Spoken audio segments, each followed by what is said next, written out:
Hi, this video will help you to understand the time limit on your speeches and how to communicate effectively using time. So I'm going to cover 2 points. First of all, why time is important, and then secondly, how you can practice so that you can meet the time frame and meet the time limit and not experience any penalties for going under or over time. So first of all, time is important because it's one of the nonverbal elements of communication. So if you look at the technical term for nonverbal communication with time, it's chronemics. And different cultures use time differently. In public speaking, time becomes an important element because if an audience is expecting you to speak for a certain amount of time and you either go over time or under time, it's going to affect your audience's perception of you as a speaker. So learning to manage your time is really important. The second reason we have a time limit, in speeches is because some people are very comfortable speaking and they may speak for a longer amount of time than other speakers who are not as comfortable speaking. They may speak for a shorter amount of time. What happens is those who speak longer get a longer time to make a good impression, and we happen to evaluate people who speak longer, not over the time limit, but within the time limit, as more effective and often more credible than those who don't fulfill a time limit. So using time can really impact everyone's overall impression of you as a speaker. And to make a level playing field, to get those students who are not as comfortable speaking to meet the time limit and those who are comfortable speaking to stay within the time limit, we set a time limit. That way everybody gets the equal amount of time in which to make their impression. So students often worry about how they're going to manage their time. And there's actually a very easy way to figure out how to manage your time. Since most of our speeches are between 5 and 7 minutes, the minimum time frame you have to meet is 5, and you don't want to go over time. The time limits vary for each speech, but typically you get a penalty for every 15 seconds that you're over or under time. So if your minimum time is 5 minutes and your maximum time is 7, as long as you're between 5:01 and 6:59, you're going to fulfill the time requirement.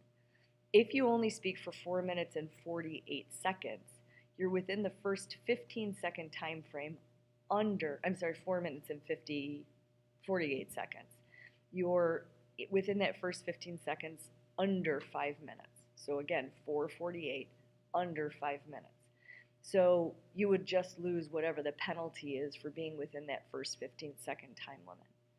Going over time is less of an issue because it usually indicates that you over-prepared. Going under time indicates that you under-prepared. So over-preparation, there's just a time penalty of 10 points, period, no matter how long you go over time. However, I will usually stop you if you hit 1 minute past the maximum time limit. So if your maximum time limit is 7 minutes and you speak till 8 minutes, I'll stop you at that point. And at that point, if you haven't finished your conclusion, you'll also receive a penalty for not having that in. So you really need to be able to control your time limit. The way you can do that is actually pretty simple. So what you want to do is time each individual segment of your speech independently and then simply add the time frames together. So for example, if you are doing a speech that has 3 main points, an introduction and a conclusion, what you would do is time main point number 1, record the time. Main point number 2, record the time.